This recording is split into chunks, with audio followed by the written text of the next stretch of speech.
Hey guys, today I am working on another project for Cut to You. So I have this cut file. I will insert a photo here of what the whole file looks like. I need a bigger piece of paper if I have one. So I think it's called April Showers. I used the knife tool in Silhouette Studio and just sliced off the part that was right here that said April. Mostly because the photos that I was able to find were from September. So it doesn't really rain hardly ever here. I absolutely love the rain, but it's very, very rare. So I kind of just scoured my photos. I knew these specific photos in mind. I just had to go figure out what month they were in.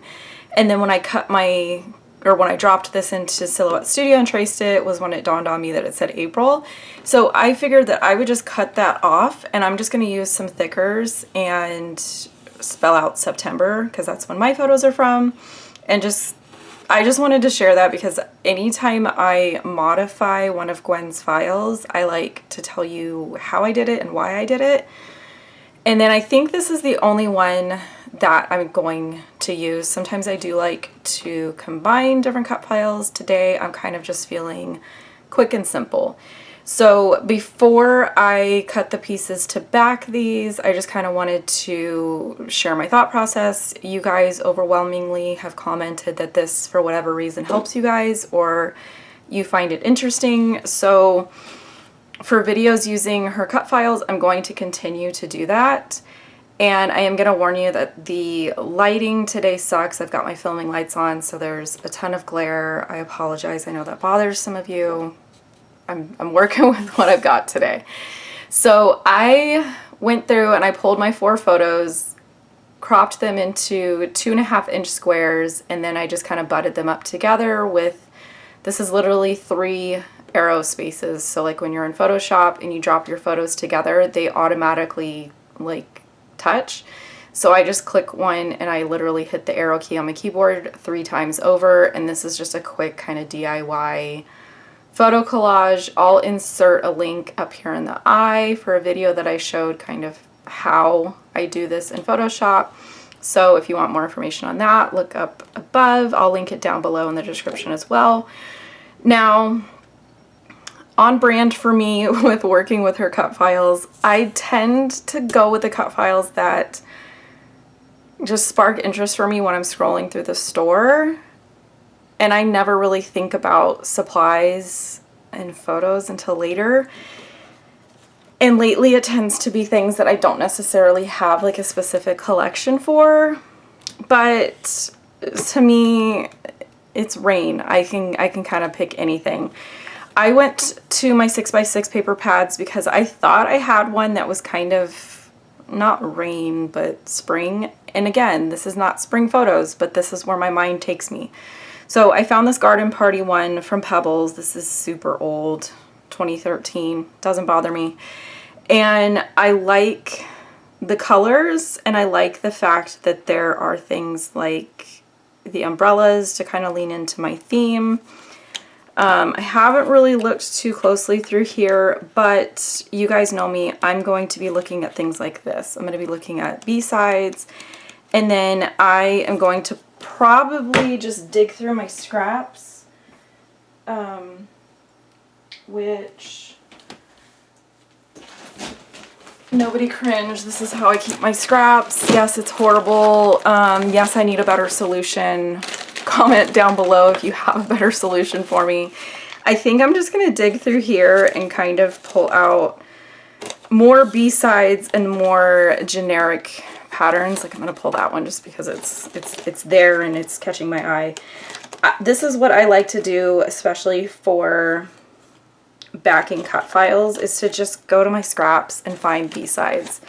So I'm going to set this aside. As far as a base page or background paper, whatever you want to call it, I keep forgetting that I have this. I bought this because I absolutely love wood grain. I really like these ones. However, this is as thin, if not thinner, than printer paper or like copy paper. So I don't ever use it on its own as a base. What I like to do is just trim it down a tiny bit and put it on a white cardstock. So like I ripped these two out thinking that these were, you know, the ones that I was kind of leaning towards. I want to have like pre-printed interest already on the back of this because I'm going to go super simple with the layout in general. I'm going to have my 4 photos down here. I'm going to have this and my journaling pretty much take up most of the quote-unquote design elements of the layout, and then maybe just tuck some die cuts and some different interest in here and there. But I'm kind of cheating and relying on the background paper to do a lot of the like quote-unquote work as far as the design of the layout. So with that, I am going to go through and I'm going to figure out which one of these do I want to use. I'm probably going to wait until I back this and see what I like. And like I said, I'm going to pull primarily from this for my background layers, my scraps, and then I did pull out 2 sets of thickers. Basically, I just went through and found anything that I had enough letters that said September and didn't clash with this paper pad. And then I just dug through my die cuts. I found these 2 that both kind of have rain boots and like generic outdoorsy type, you know, rain in a sense themed.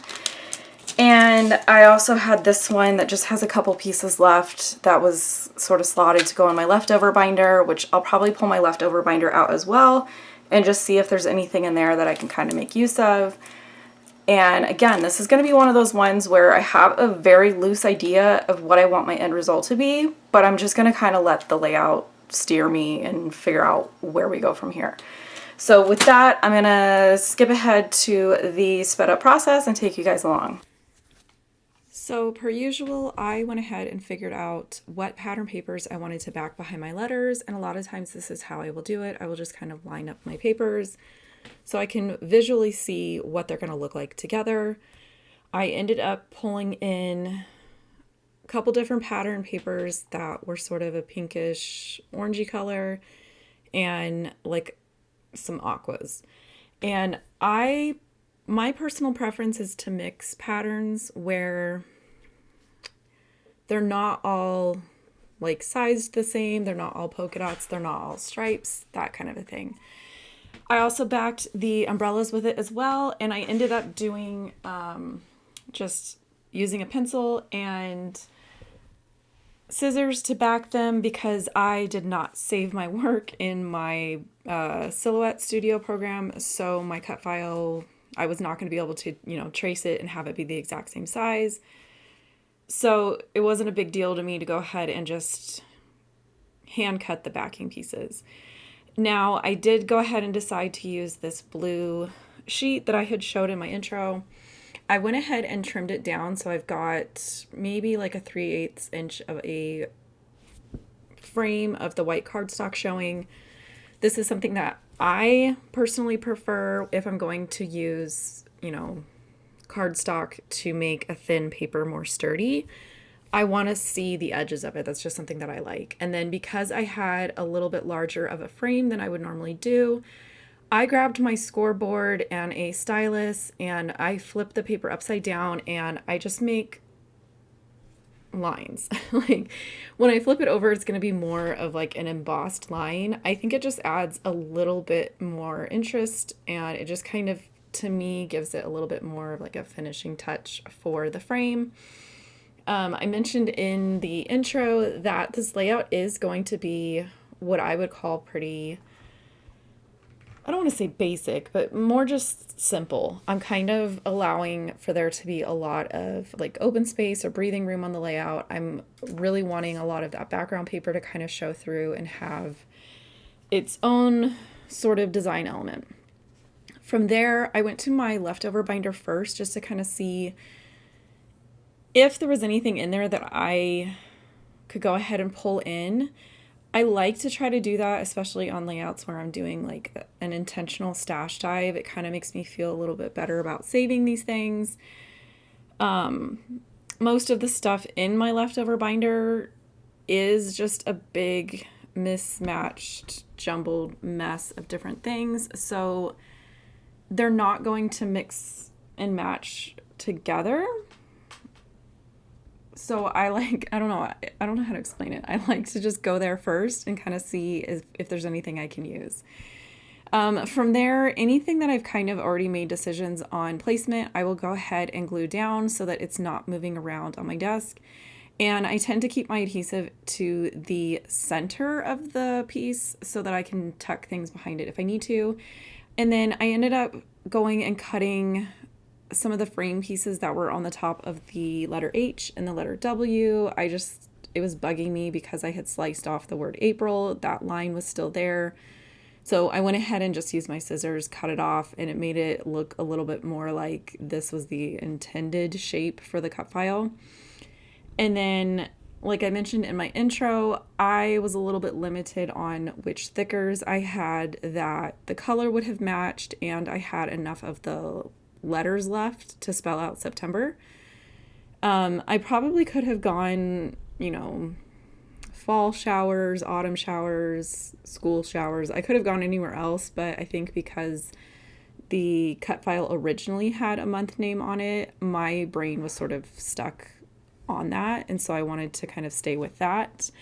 And I'm going to apologize if you guys hear some scratching or some growling. I've got Moody Tootie literally sitting next to the microphone right now, and she will not leave, and I'm not willing to lose a finger right now, so she's watching while I narrate. And then again, this is the process that I go through when I am just kind of doing a stash dive. I pull out the things that I have already sort of pre-selected, and I go through and look at everything and see, is there anything that I'm drawn to? Is there anything that's sort of just generic but the right color, and maybe I can tuck it here and there or just kind of get it used? But the problem is, like, I've got stuff in my hand and I've got stuff set to the side that as soon as I saw it, I was like, ooh, I really like this. Not for this layout, but I really like this. So this is just generally what I do. I pull a lot of stuff. I don't think I'm going to use all of it, but it's more of just kind of a jumping off point. And then from there, I just start making quick decisions. Not really a whole lot of rhyme or reason to why I put things. I like to tuck things so that you only see part of it. I really liked the fact that I found there was like a die cut of some clouds and a die cut of a sun in one of those packs. I think it was like pink paisley or something. No, the sun is not shining, but to me, anything that's sort of weather related is going to go with a quote unquote, rain themed layout.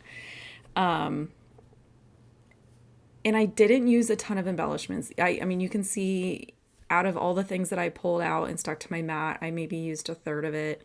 That's pretty typical for me. Like I said, I like to have more things that I'm probably going to use. I just like to look through them and kind of make some decisions and not get up and go looking through my entire stash looking for the quote unquote, perfect embellishment. I just kind of work with what I've already pre-selected and go until I feel like it is at a place that is a balanced level of embellishing and kind of just call it, and otherwise I can get too overboard. From there, I went ahead and typed up journaling. I did keep it short. A lot of times I will kind of have an idea in my mind of I want it to be 1 strip, 2 strips, or more. More often than not with this style of a design, I know I'm going to do 2 layered or 2 strips. Originally, I was thinking I would nestle them between the umbrellas and the word September. And when I was putting the foam on the back, I thought, I wonder what it would look like if I covered the letters. Like, would you still be able to see it?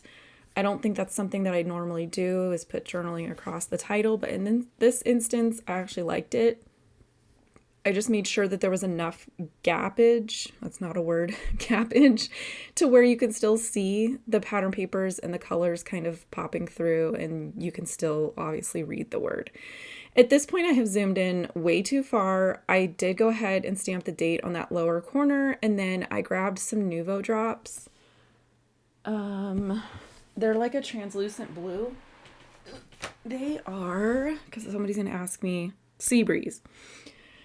These are probably the most frequently used ones that I have, but I really like them. To me, it added that tiny embellishment that I like to finish up layouts with, and it also sort of carried into the theme of rain. So photos of my finished layout, all the detail shots, all that good stuff. Don't forget to check the description box below. There's links to the Cut to You blog, the store, all their socials, stuff like that. I've got a Facebook group going and I'm chatting over there with you guys. Potentially going to be doing a sketch bundle together as a group, but we'll see. So until next time, I appreciate you guys stopping by and I'll catch you later.